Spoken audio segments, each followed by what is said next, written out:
Se você não assistiu ao depoimento do ex-presidente Jair Bolsonaro ao ministro Alexandre de Moraes, olha, eu te recomendo que você assista. Antes de depor, o ex-presidente havia pedido a Moraes permissão para exibir vídeos e declarou que, se pudesse ficar à vontade, falaria por horas. Ele queria transformar o depoimento num flow da vida.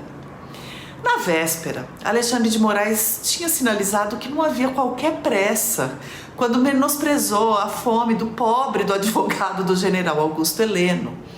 Mas dessa vez o ministro achou melhor não topar a exibição de vídeos de Bolsonaro. Imagina-se que ele queria manter algum tipo de controle do depoimento, né? Bom, restou ao Bolsonaro então narrar o conteúdo dos vídeos que ele pretendia exibir. E isso foi logo no comecinho da sessão. As perguntas eram sobre as acusações do ex-presidente, sem provas, de haver chance de fraude nas urnas eletrônicas. Ele ia exibir vídeos do hoje ministro do Supremo, Flávio Dino, falando em fraudes em eleições passadas, assim como gravações do mesmo teor de Carlos Lupe, ex-ministro de Lula e autor da ação que resultou na inelegibilidade de Bolsonaro. O Xandão não embarcou nessa, não. Então, Bolsonaro acabou tendo de repetir oralmente a sua sequência de ataques às urnas diante do protagonista da defesa das urnas durante 2022. Foi um pouco constrangedor. Confrontado com as suas falas naquela infame reunião ministerial para combinar o golpe, em que acusava sem provas, de novo, os ministros do Tribunal Superior Eleitoral de receber 30, 40, 50 milhões de dólares, assim, como se isso não fosse nada. Bolsonaro fez uma cara de quem sente o rabinho se esconder entre as pernas e pediu desculpas. Disse que realmente não tinha indícios daqueles crimes e que aquela reunião não devia ter sido gravada. E que o seu linguajar é inapropriado, mas ele vem trabalhando para melhorar isso aí, tá ok? E que tudo isso é parte de sua retórica de parlamentar, que tem imunidade para falar o que quiser, tipo força do hábito. Eu fiquei pensando muito nesse trecho, porque ele tem muitas camadas. A mais óbvia é que foi impossível eu não me lembrar de uma figurinha de zap que rolava muito quando Bolsonaro era presidente, que era a imagem do slogan do governo dele, mas em vez de estar escrito Pátria Amada Brasil, vinha "ele se expressou mal". Veja bem, ministro, meu linguajar, tá certo? Mas tem outras análises possíveis. Uma foi levantada pelo próprio procurador-geral, Paulo Gonet. Bolsonaro sempre se defendeu, dizendo que agia dentro da institucionalidade e das tais 4 linhas da Constituição. Tem mais linha lá, viu, Bolsonaro? Vale dar uma lida. Aquela era uma reunião institucional. Não era uma cerveja na beira da piscina, era uma reunião entre autoridades de Estado. E foi nela que Bolsonaro se sentiu totalmente à vontade para, entre muitos outros absurdos, acusar ministros do TSE de receber milhões de dólares para fraudar eleições em favor do Lula. Foi o que Bolsonaro fez durante todo o seu governo, mas especialmente a partir de 2021. Usar notícias falsas e ilações contra os outros poderes e as outras autoridades da República para desqualificá-las, desacreditá-las e, por fim, vencê-las. Isso não é o que um líder democrático faz, é o que um golpista faz. Fora que usar sua retórica parlamentar para falar o que quiser no executivo é uma distorção completa do que é ser um presidente da República. Ele reforçou esse ponto algumas vezes ao longo do depoimento, que, tão acostumado à plena liberdade do discurso em seus 28 anos de deputado, acabou levando o hábito para o Planalto.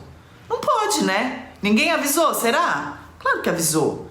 Ser presidente tem uma série de responsabilidades que ser deputado não tem.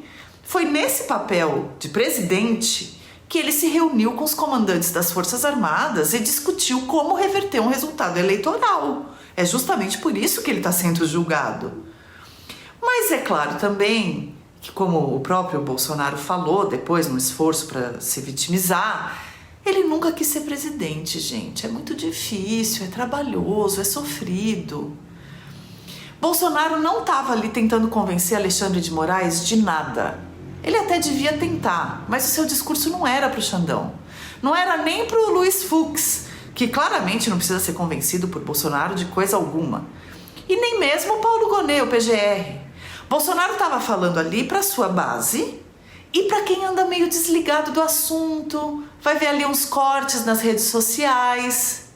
Bolsonaro precisa convencer quem tem memória curta que ele é um democrata, um homem equilibrado, cujo grande defeito é amar demais o Brasil e a Constituição. E nessa missão ele se saiu relativamente bem, porque ele não se perdeu nas suas falas, ele não saiu do personagem que foi muito bem treinado por seus advogados e não deu nenhuma grande gafe. Só que Bolsonaro não era o único ali tentando mandar uma mensagem para além dos autos e do próprio julgamento. Fica aqui para a gente examinar melhor outros lances do depoimento. Eu sou a Flávia Tavares, editora do Meio. Você talvez já saiba que além da newsletter diária gratuita e dos vídeos aqui no YouTube, nós também temos muito conteúdo para quem paga a assinatura do Meio, para quem é premium. A gente tem, por exemplo, um canal de streaming, que quando você baixa, fica ali do lado da Netflix, da Disney, dos aplicativos que você tem aí na sua Smart TV. E a gente está recheando ele de programas muito legais. Tem assuntos mais quentes, tem uns de mais fôlego, mas tudo do jeitinho meio de enxergar e explicar o mundo. É repertório para você entender melhor o que acontece ao seu redor nessa velocidade absurda dos dias de hoje. A gente inclusive já fez um documentário sobre democracia e num segundo semestre vem um segundo episódio dele, falando dessa tentativa de golpe de 2022. Assine o Meio, são só R$15 por mês.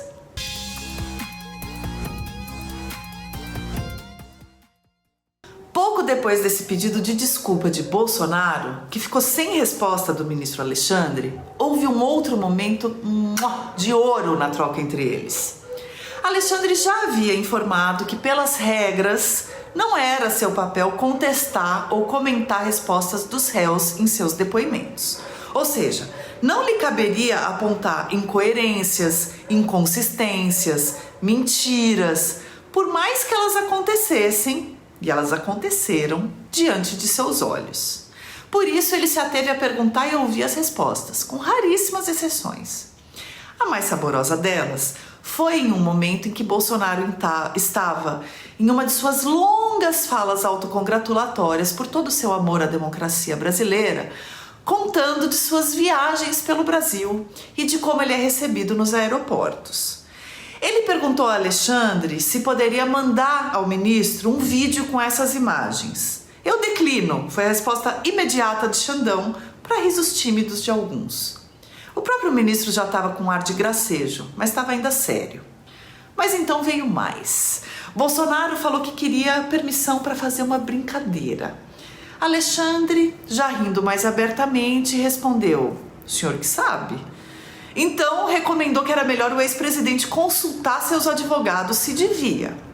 Diante do consentimento dos dois advogados, Bolsonaro, todo cheio de risos, disse a Alexandre: "Eu gostaria de convidá-lo para ser o meu vice em 2026. "Eu declino novamente", respondeu Alexandre, dessa vez levando um segundinho a mais do que da primeira. Ele então olha para o lado onde estava o Luiz Fux, se balança na cadeira com leve desconforto, toma um gole de água. Bolsonaro imediatamente se recompõe e pede desculpa mais uma vez. O breve desconforto de Alexandre pode ter vindo de dois lugares diferentes. O primeiro, do fato de que, Bolsonaro está inelegível e, ao que tudo indica, estará preso em 2026. Não vai ser candidato a nada, a não ser a dono da pelada da papuda, talvez.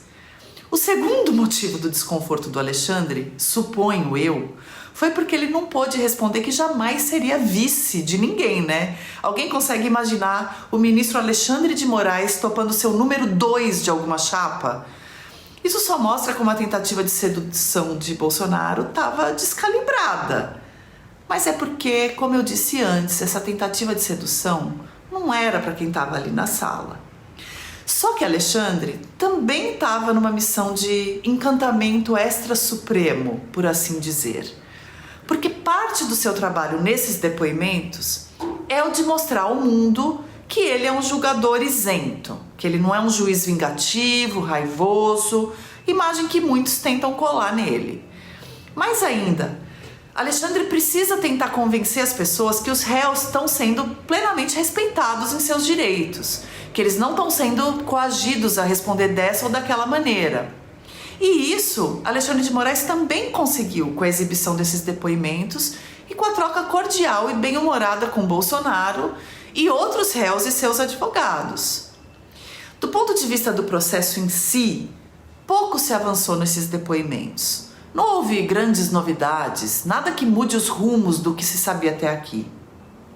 É claro que da fala de um réu, que tem o direito constitucional de não se autoincriminar, não se espera muita novidade mesmo. Isso não quer dizer que essas oitivas não tenham função, né, gente? Obviamente, se algum deles consegue derrubar uma acusação a partir de uma contraprova nova ou apontar uma contradição, isso vai sendo incorporado e mudando o curso das coisas. Mas não foi isso que aconteceu. E diante disso, mesmo o procurador-geral Paulo Gonet foi bastante econômico nas suas perguntas. Porque ele sabia que, estando tão bem treinado como claramente estava, Bolsonaro acabaria usando cada uma das perguntas como palco para sua retórica de parlamentar. Retórica essa que rendeu expressões como tivemos de assistir ao ocaso do nosso governo e entubar, a retórica dos inocentes, né? Então, nessa imensa batalha de tararé jurídica, o saldo foi nada de novo no fronte do processo, mas as imagens que Bolsonaro e Alexandre queriam imprimir para quem quiser assistir foram devidamente impressas. E agora é esperar. Eu não acredito só no que eu vejo, sabe? Eu acho que tem forças atravessando a gente o tempo todo. Deus não manda em mim. Deus não manda. Eu sou um sujeito fascinado pela beleza da fé. A fé me comove. Tem muita coisa que a gente não sabe. Tem coisas que acontecem no palco, no teatro, que são muito inexplicáveis, assim. No que você acredita? No que você já acreditou? E o que te levou de um ponto para outro? Deus, para mim, é a natureza. Então, o poder da natureza é imbatível mesmo. Se quiser agora um terremoto, derrama esse negócio aqui. Acabou. Esses fenômenos da fé, essa dimensão da transcendência, as sociabilidades que a fé constrói nas mais diversas religiões, isso me comove também pelo lado da beleza. O ritual religioso traz muito conforto para muita gente. Quando você me pergunta sobre ser ateu ou não praticante, eu não tenho a energia para lutar contra a religiosidade de outras pessoas. É só algo que deixou de fazer sentido para mim.